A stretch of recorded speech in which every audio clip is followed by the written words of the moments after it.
I'd like to talk to you today about deceit and lying. I think one of the most fascinating aspects of Islamic doctrine is it has laid out a whole system of how to lie and what kind of lies there are. Many people have heard about taqiyya, T-A-Q-I-Y-Y-A, but there's a specialized form of deceit which I want to introduce you to today, tawriya, T-A-W-R-I-Y-A. Now, deceit is directly referred to in the hadith. For instance, the shortest hadith in the collection of Bukhari is 3 words. War is deceit. Now, you have to understand when Islam uses the term war, it means jihad, and it is much bigger than the Western concept of war. In America, we think of war with soldiers and guns and planes and boats, but Islam doesn't think that way. It sees that as kinetic war is only one form, war of the sword, but it also has war of the mouth, war of writing, and the war of money. As a matter of fact, jihad of money is referred to many times in the Quran. The big thing that where jihad differs from us, though, is the entire concept that it is a civilizational war and goes across all aspects of being a human being. And so this is where sometimes tawriya fits into the civilizational war. Now, tawriya is best given by examples, but it means a double meaning. For instance, if I pick up the phone and you ask for Joan, and Joan is in the next room, and I say, well, she's not here, and by that I mean she is not in this room that I am in, then that is tawriya. And it's not considered to be lying because, strictly speaking, it is true. A famous example of this where one of the compilers of the Sharia law, someone stuck his head in the room and says, is such and such here? And he turns and says, he's not here. He's not in the palm of my hand. You get it? Another form of this deceit is, you know, I don't have a penny in my pocket. Where in reality I have a wad of $100 bills. But I don't have a penny in my pocket. Now here's a form of deceit which came out of England. An imam said this.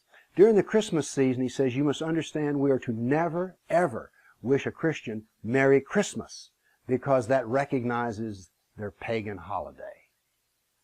But you can say this to them, I wish you the best.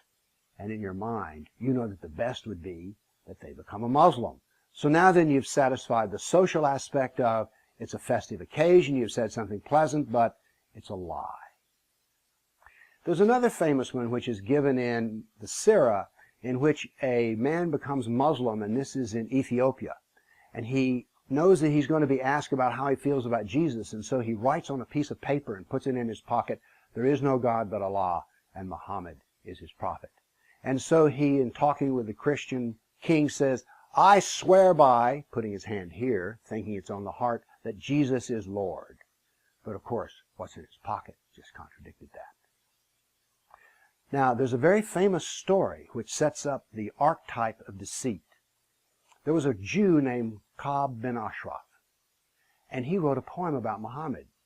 Muhammad didn't like the poem, and so he said, who will kill Ashraf, who has offended Allah and his prophet? And one of the Muslims said, well, I will, Muhammad, but I will have to deceive him.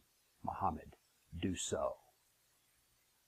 Now, there is a verse in the Quran which also refers to deceit. It's verse 328. Let me read it to you. Let believers, Muslims, not take infidels, kafirs, for friends and allies instead of believers. So they're not really your friend. Whoever does this shall have no relation left with God. In other words, you're drifting off the Muslim ranch, unless you guard yourself against them, taking precautions. Now, what does this verse mean, taking precautions? Well, it turns out that 2 of the most famous exegetes, Al-Tabari and Ibn Kathir, that is, men who are professional experts on the subject of Quran, say this. What it means is that you can hate the kafir, but you need to have a smile on your face. So if you have a kafir who's your boss, you can play up to him, or if you're CARE in America, you can play up to the federal government. It doesn't matter what scale this works on.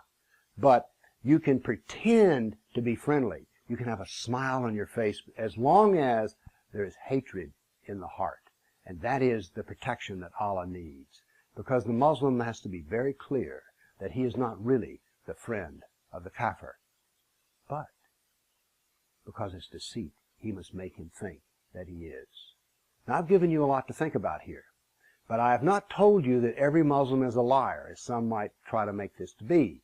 What I'm saying here is that every Muslim has an ethical option at all times to lie if it will advance Islam.